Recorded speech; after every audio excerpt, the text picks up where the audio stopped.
guys यो चाहिँ मेरो पहिलो भिडियो हो र हामी चाहिँ आज लागे पोखरी जान लागेको छौँ 4:38 गाडी छ हामीलाई यहाँबाट 4 घन्टा लाग्छ 5 घन्टा 4 घन्टा लाग्छ भनेको चाहिँ 2 घन्टामा पुग्ने सोच बनाएर हिँडेको अब कति घन्टामा पुग्छ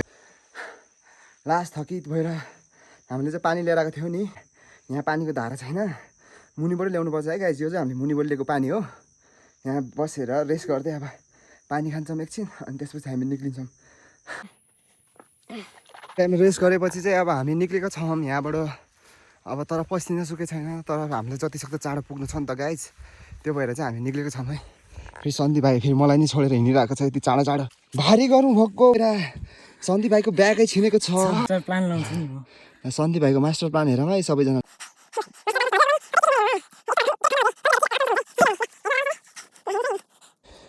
मेरो चाहिँ फेरि पसिना आएर फेरि यस्तो बिजोक भएको छ है पसिना नाला खाला गाह्रो छ यस्तै ट्रेकिङ जान्छु भनेर मात्रै हुन्छ मेरो भिडियो हेरेर चाहिँ केही सिक्नु नसकिने यस्तो यस्तो निन्जा टेक्निकहरू चाहिँ सिक्नु सक्नुहुन्छ सबैजनाले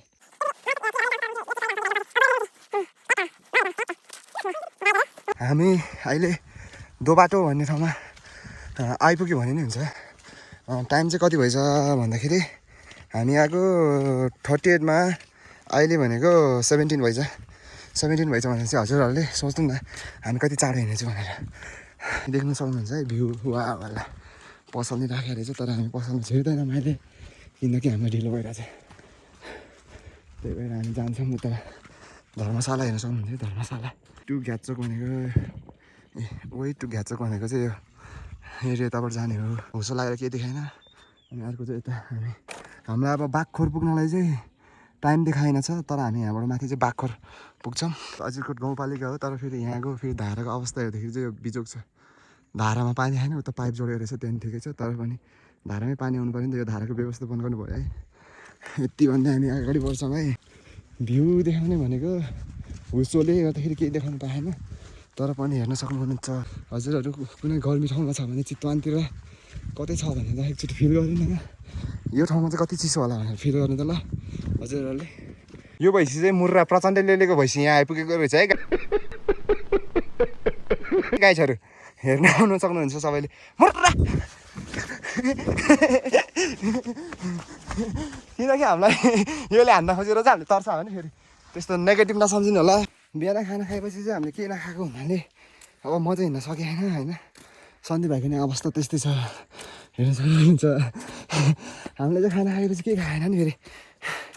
हामी चाहिँ आज त्यस्तै भयो कता के कहाँ भुलेर ढिलो भयो निक्लिँदाखेरि तर हामीले फेरि केही खाएको थिएन अब हामी यो माथि गएर चाहिँ खाजा खान्छौँ हजुरहरूलाई देखाउँछौँ हामी के खान्छौँ भनेर कति गरौँ हो यो नि लास्ट हेर्न सक्नुहुनेछ सन्दीप भाइको यो मेरो अब चाहिँ हामी यहाँ बसेर के खान्छौँ खानेकुरा भोकाएर मर्नु खोजिसक्यो चाहिँ अब खाजा खाएर अब फेरि बाटो लाग्यौँ है किन लाग्यो भन्दाखेरि चाहिँ पानी नपर्दाखेरि हामी हिँडेको बेस्ट जस्तो लाग्यो कि फेरि अहिले पानी पऱ्यो भने अहिले फेरि बिजोक हुन्छ नि त भेडे छेडे बनाउनु पाउँदैन त्यही कारणले चाहिँ हामी हिँड्यौँ है सन्दीप भाइ चाहिँ फेरि बक्कु सक्कु ओढेर अब चाहिँ ट्याक्क लाग्यौँ गन्तव्यतिर तताउनै पऱ्यो बसेर पुगिन्न हिँड्नै पऱ्यो काम साझै आफूलाई खाना साझै अरूलाई भने जस्तै अब हामी यहीँ बसेको गरेर त हामी पुगिन्न गन्तव्यमा त पुगिन्न पऱ्यो त्यही भएर हामी चाहिँ लाग्यौँ अब सन्दीप भाइ चाहिँ मलाई छोडेर गइरह हामी चाहिँ कहाँ पुग्ने भनेर चाहिँ म देखाउँछु है गाइजहरू अलिकति अहिले मौसम खुलेको अवस्था हामी चाहिँ यो डाँडामा हो कि फिक्स पुग्ने भनेको यो डाँडामा हो यो डाँडामा तर हामी चाहिँ अब यस्तो उकालो कटेर जानुपर्छ फेरि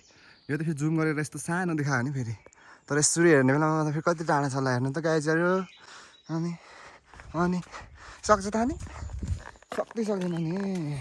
फेरि यताबाट गयो भने चाहिँ कहाँ पुग्छ भन्दाखेरि यहाँ देखाउँछ हामी चाहिँ यो बाटो लाग्ने नागे जानको लागि चाहिँ यता भनेको चाहिँ वे टु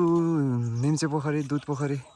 यताबाट चाहिँ नागे पोखरी 40 मिनटमा हामी पोइन्ट पुग्ने रहेछ तर हामीलाई चाहिँ सन्दीप भाइ र मलाई चाहिँ फेरि त्यत्रो धेरै टाइम लाग्दैन 40 मिनट लाग्दैन होला त्यो हाम्रो हिँडाइ भनेको कस्तो छ फेरि हजुरहरूले अब थाहा पाउँछ होला अब माथि गएर पन्डु पुगेर देखाउँछु एकैचोटि अब हजुरहरू यहाँ पन्डुमा आएर चाहिँ यहाँ फेरि यहाँ चिसो यहाँको चिसो पानी खानु सक्नुहुन्छ फेरि धाराको अवस्था हेर्नु होला फेरि धारा चाहिँ यत्रो छ फेरि पानी चाहिँ लास्ट चिसो छ किनकि यहाँ हिमालबाट आएको पानी हो पानी चिसो त्यो सानो आए पनि फेरि धेरै चिसो छ थोरै खायो भने प्यास मेटाउन सक्छ मलाई चाहिँ धेरै पसिना आएको हुनाले मुख धोयो अब टाउका भिजाउनु मन लागेको थियो तर टाउका भिजायो भने चाहिँ फेरि टाउका दुख्छ अरे कि चिसोले धेरै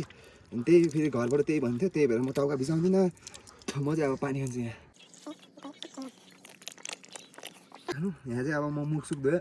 अब चाहिँ मलाई धेरै चिसो भयो पसिना पनि धेरै आएर पसिना अलिक ज्यान चिसो हुन लागिसक्यो कि धेरै बसेर चाहिँ अब बाटोमा कोही भेटिन र अब अहिले 6:30 भइसक्यो होइन पन्डुमै 6:30 भइसक्यो अनि बाटोमा कोही नभेटेको हुनाले ल अब सन्दीप भाइ माथितिर कोही छ कि तिमीले बोलाउँछ ल पुरा ठाउँहरू छ माथि बाघ भालुहरू बस्ने ठाउँहरू सबै भिरै भिर तर हामीलाई यहाँ गाह्रो छ अब कसरी जाने हो तर कसै छैन जस्तो लागिसक्यो कि सबै पुगिसक्यो जस्तो लाग्यो तर जे भए पनि फेरि हामी चाहिँ लास्ट ढिलो भयो क्या आज गाइजहरू होइन तर यति स्ट्रगल गरेर हिँडिरहेको छ कि हामीलाई लास्ट गाह्रो भइरहेको कि होइन तर यहाँबाट फेरि हिँडेर गएर खुट्टा नि डेन्जर दुखिरहेको छ तर हिँडिरहेको छु नि त म तर माथि गएर फेरि त्यहाँ गएर फेरि भ्यू स्यू हेर्ने बेलामा अनि म खासमा चाहिँ पूजा गर्न जाने हो अनि त्यहाँ पूजा गरेपछि अनि भ्यू स्यू हेरेपछि चाहिँ मेरो दुखाइ फेरि स्ट्राइट हुन्छ है गाइजहरू फेरि जति दुःख भए पनि हिँड्ने हो अहिले चाहिँ त्यही भएर गाइजहरू चाहिँ हिँड्दा यस्तो आँधिरो भइसकेको छ यार ओ माई गड हामीलाई चाहिँ लास्ट गाह्रो छ अब रात परिसक्यो हामीलाई डेन्जर हुन्छ अब सन्दीप भएर मलाई यो बाटोमा यस्तो जङ्गलको बाटो फेरि 2 जना मात्र छौँ हामी हिँड्नु सक्नुहुन्छ गाइजहरू कति आँधिरो भइसक्यो भनेर ल यस्तो आँधिरो भइसक्यो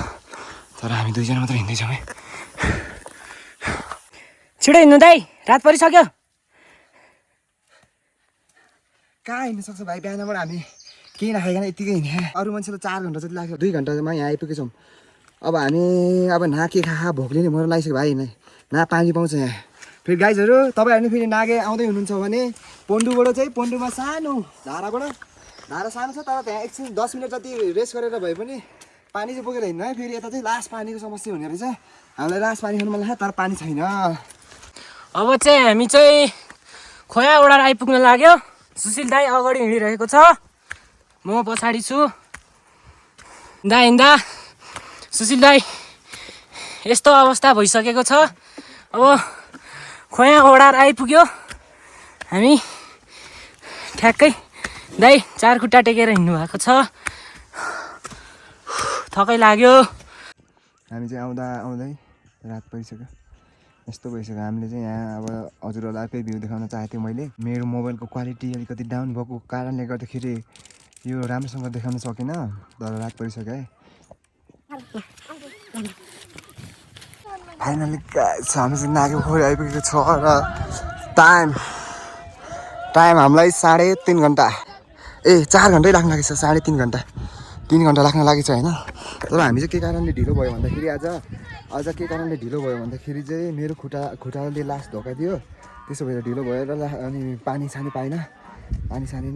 बाटोमा आएर त्यो कारणले ढिलो भयो है गाइजहरू अब अझ सिन देखाउने भनेको त्यस्तै भयो अब म भोलि बिहान मर्निङमा हजुरहरूलाई सिन देखाउँछु है यति भन्दै आजको भ्लग यहीँ